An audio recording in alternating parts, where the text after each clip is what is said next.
कृष्ण लीला में साहजिक समाधि। साहजिक समाधि श्री कृष्ण लीला ही में है। कृष्ण कथा और बांसुरी के कारण, कृष्ण कथा और बांसुरी के श्रवण करते समय चाहे आंखें खुली ही क्यों न हो, समाधि लग ही जाती है। गोपियों ने आंखें मूंद कर, नाक पकड़कर समाधि लगाने का प्रयत्न कभी नहीं किया। गोपियों की समाधि स्वाभाविक साहजिक समाधि थी। यह भोगी शरीर योगाभ्यास नहीं कर सकता।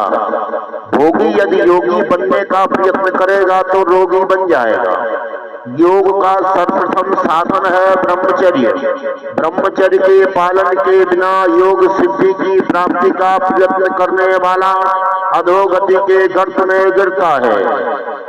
कृष्ण कथा है ही ऐसी कि वो जगत को अनायास ही भुला देती है। जगत में बसकर रहकर भी उसको भूल जाना है। यह भागवत ग्रंथ ऐसा दिव्य है कि 7 ही दिनों में मुक्ति दिलाता है। राजा परीक्षित इस ग्रंथ का श्रवण करते 7 ही दिनों में जगत को भूलकर कृष्ण में तन्मय हो गए थे। बड़े बड़े ज्ञानी महात्माओं को भी यह आशंका थी कि राजा परीक्षित मात्र 7 दिनों में मुक्ति कैसे पाएगा। मात्र 7 ही दिनों में राजा के ज्ञान, भक्ति और वैराग्य की अभिवृद्धि करने के कारण ही इस कृष्ण कथा का आयोजन किया गया था। क्योंकि कृष्ण कथा में तन्मयता होने पर ही तो उसे इच्छित मुक्ति मिल पानी थी। इस जगत को भूलने के लिए ही तो योगी आंख मूंद कर प्राणायाम करते हैं, किंतु इस जगत को भूल जाना सरल नहीं है। योगी के लिए जगत को भूलना आसान नहीं है, तो गोपियों के लिए जगत को याद करना आसान नहीं है। कृष्ण कथा में आंखें मूंदने, नाक पकड़ने या प्राणायाम करने की आवश्यकता नहीं है। यह जगत को अनायास ही बुला सकती है। मन का निरोध तब होता है कि जब किसी का उसके द्वारा विरोध नहीं होता है। मन में विरोध और वासना न रखो। विरोध और वासना का निरोध में बाधक है। जगत के किसी भी जीव के लिए विरोध न रखो।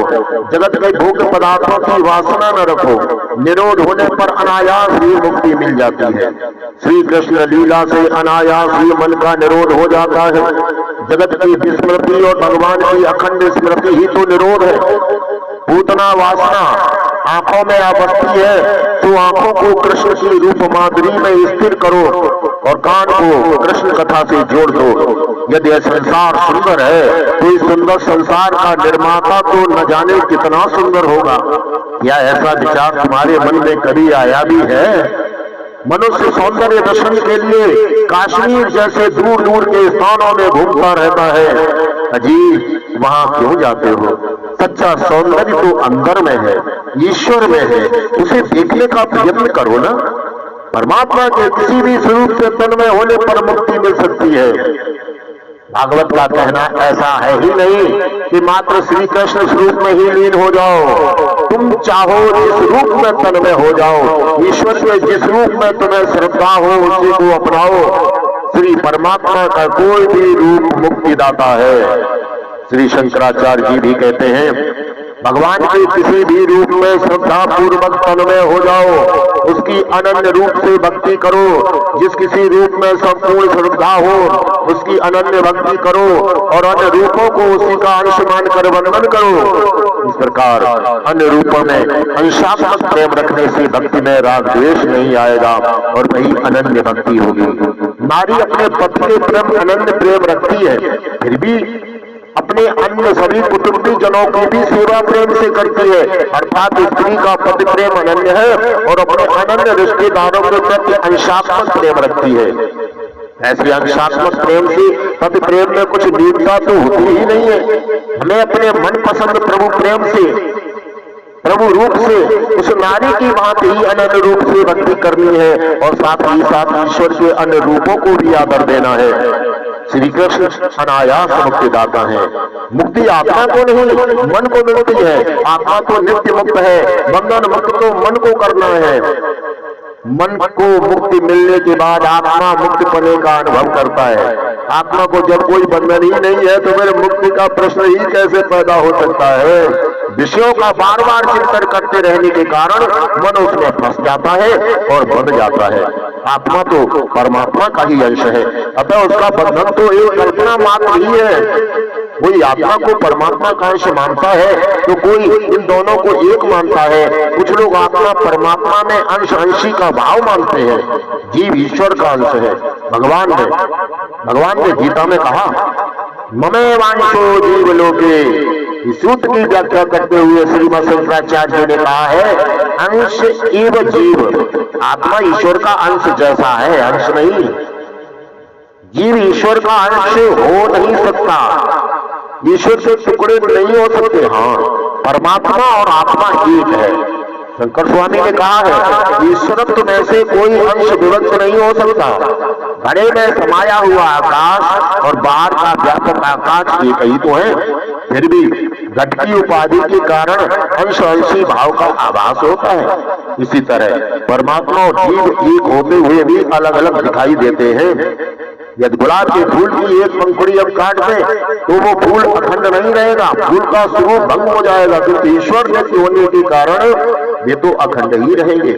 उपासना के हेतु अंशी और अंश के भेद दिए गए हैं, किंतु तत्वतः दोनों एक ही है।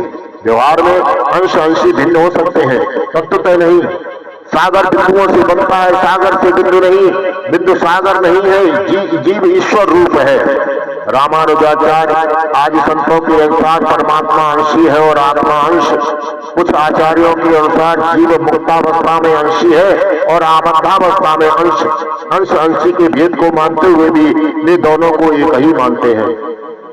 वल्लभाचार्य आदि वैष्णव आचार्यों का कहना है, जीव अंश जैसा नहीं, अंश ही है और ईश्वर अंशी है। ईश्वर सागर है और जीव जल बिंदु। सिंधु की विशाल जलराशि में से कुछ बिंदु निकाल लेने पर भी उसके स्वरूप में कोई परिवर्तन नहीं होता। इसी प्रकार जीव के अलग हो जाने पर ईश्वर के स्वरूप में कोई विकृति नहीं होती। भक्त पहले द्वैत का नाश करके अद्वैत की साधना करता है और फिर ईश्वर की सेवा करने के हेतु काल्पनिक द्वैत भाव रखता है।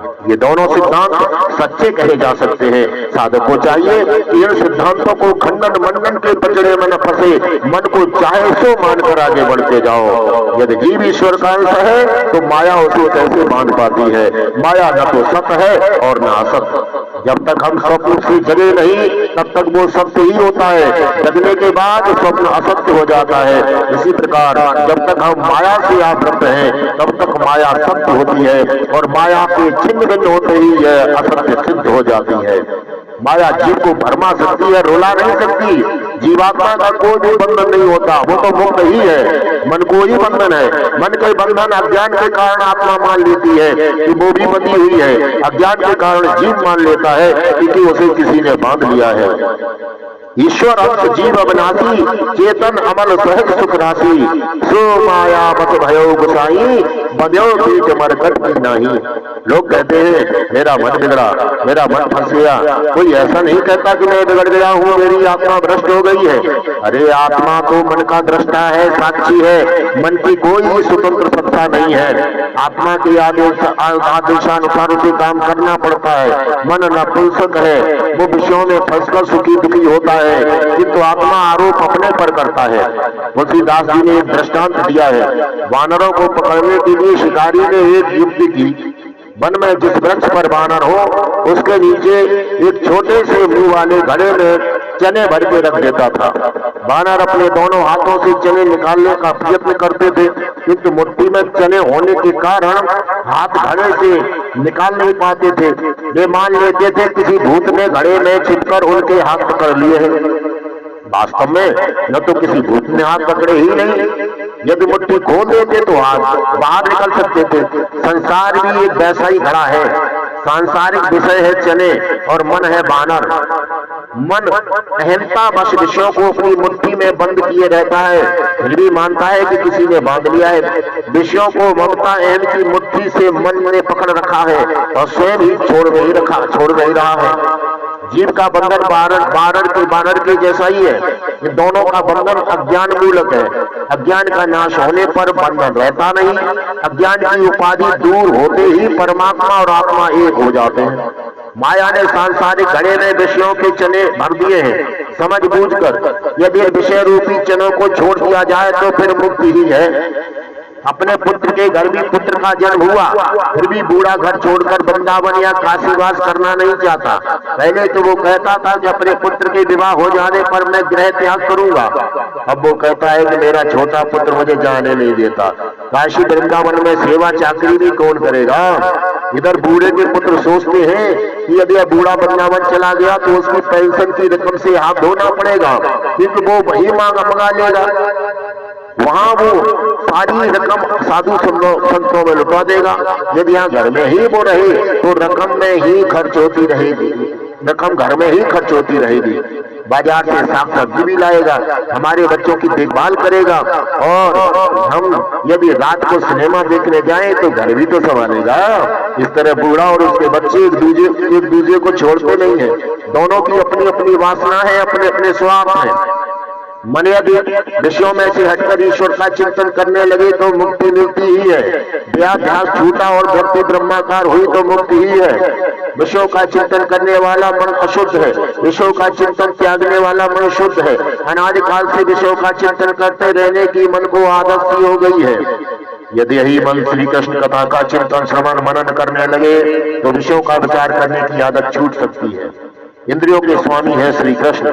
आंखों का श्री कृष्ण से संबंध जोड़ो, सर्वत्र और सभी में ईश्वर के दर्शन करो। इंद्रिय रूपी गोपी का आत्मा के साथ मिलन करना है। 5 इंद्रियों के विषय भी 5 हैं। यदि इंद्रियां अपने अपने विषयों से अलग हो जाए तो आत्मा के साथ उनका मिलन होगा। इंद्रिय गोपी को प्रभु के साथ विवाहित कर दो। गोकुल लीला का तात्पर्य है गोपियों की जीते जी मुक्ति। श्री कृष्ण ने गोपियों को मुक्त करने के लिए ही गोकुल लीला की थी। गोपियों को जीते जी मुक्त करना चाहते थे। गोपियां चाहे अपने घर में रहे, उनका मन विचलित न हो, ऐसा उन्होंने किया। किसी भी प्रकार की साधना धारणा किए बिना ही गोपियों के मन का श्री कृष्ण में निरोध हो गया।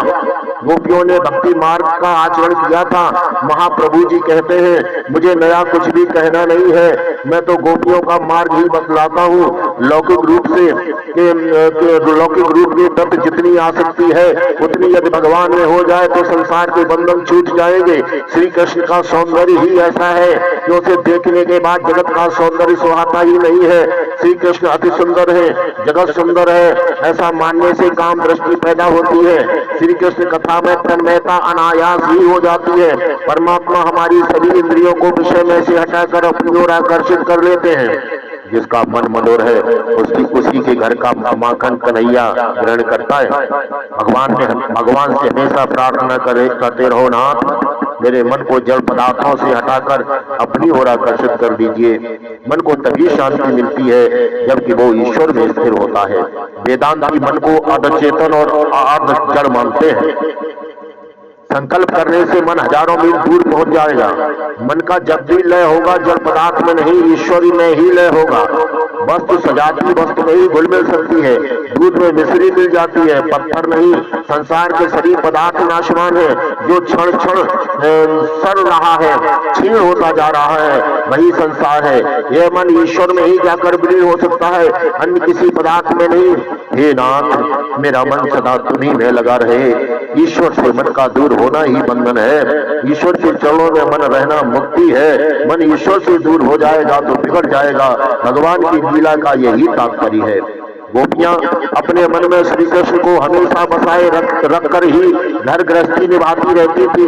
मन को मुक्त करना है, उसी का निरोध करना है। ईश्वर के साथ उसे ईश्वर के साथ ही एकाकार करना है। निवृत्ति के समय यदि मन में किसी भी वस्तु का विचार आए तो मान लो कि मन उसी में फंसा हुआ है। गोपियों को निवृत्ति के समय श्री कृष्ण की लीला का श्रवण कीर्तन ध्यान करती थी। संकट के समय में जीव विश्वासघात करता है तो भगवान को दौड़ते हुए आते हैं। सभी विषयों को छोड़कर मन का ईश्वर में लगाना मुक्ति है।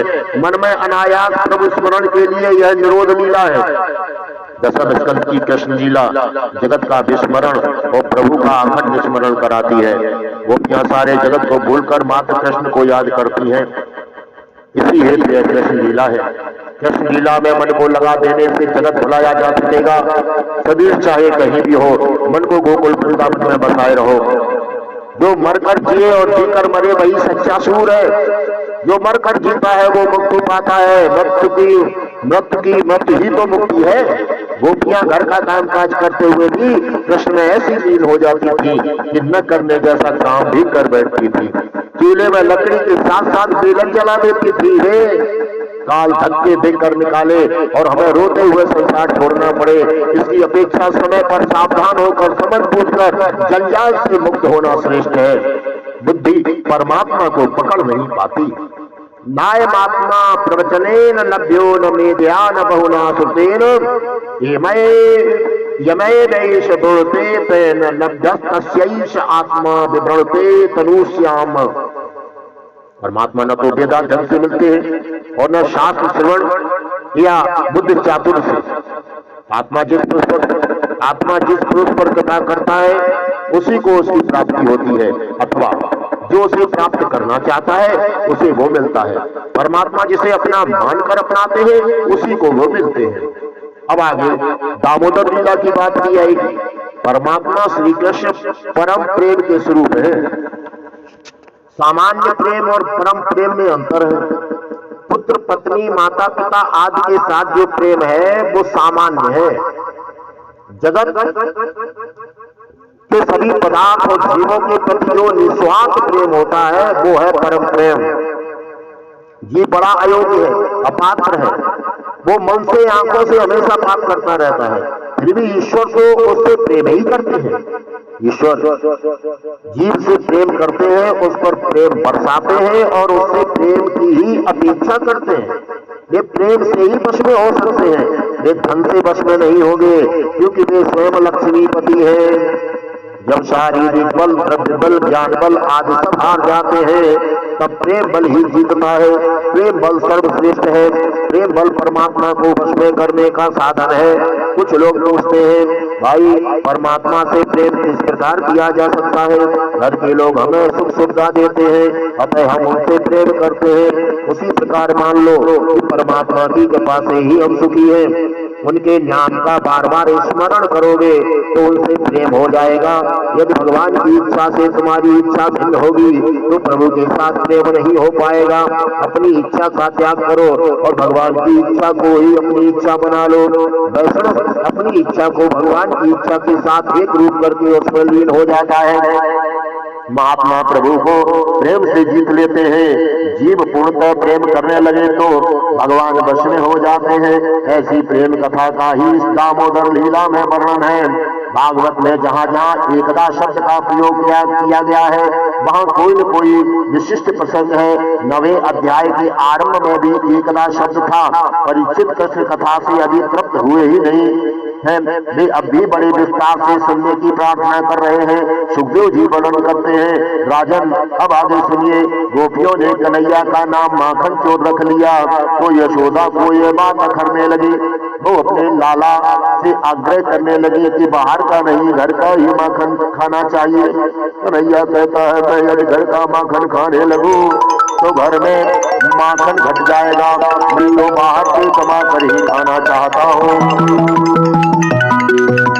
स्वाद गोपियों के माखन में नहीं प्रेम में था, मिठास प्रेम में होती है वक्त में नहीं।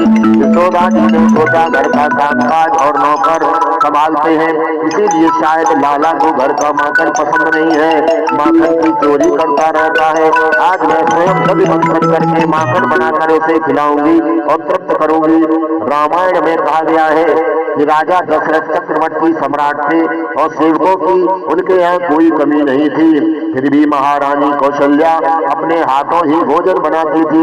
रसोई ठाकुर जी के लिए है। पानी बिगड़ा तो वाणी बिगड़ेगी, वाणी बिगड़ने पर बीज बिगड़ता है। बीज अर्थात जीवन अन्न मन को बनाता है।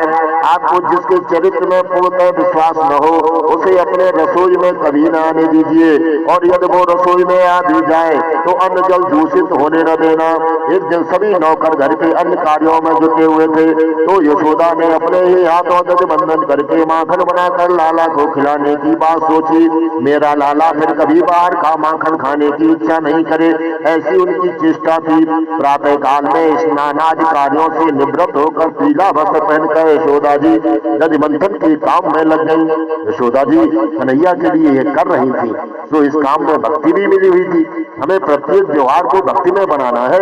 घर में झाड़ू बुहारी करना भी भक्ति है, क्योंकि हमारा घर ठाकुर जी का ही तो है।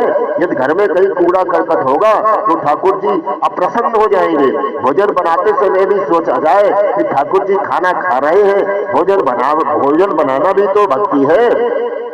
भोजन बन रहा है तो ठाकुर जी के लिए बना रहे हैं। कई बार बहनें पूछने लगती हैं कि हमारा परिवार बहुत बड़ा है, तो सारा समय रसोई घर में ही बीत जाता है, प्रभु सेवा के लिए समय बचता ही नहीं है। अरे बड़ा कुटुंब तो अच्छे भाग्य वालों को ही मिलता है। घर के सभी लोगों की भगवान ही का रूप मानकर उनकी सेवा करते रहो। संसार सागर है और सांसारिक विषय सही। आरंभ में विषय मधुर होते हैं, अंत में कटु होते हैं। सांसारिक विषयों का विवेक से मंथन करने वाला भक्ति रूपी माखन खाता है। ऐसा प्रेम रूप भक्ति रूप माखन परमात्मा को अर्पण करो।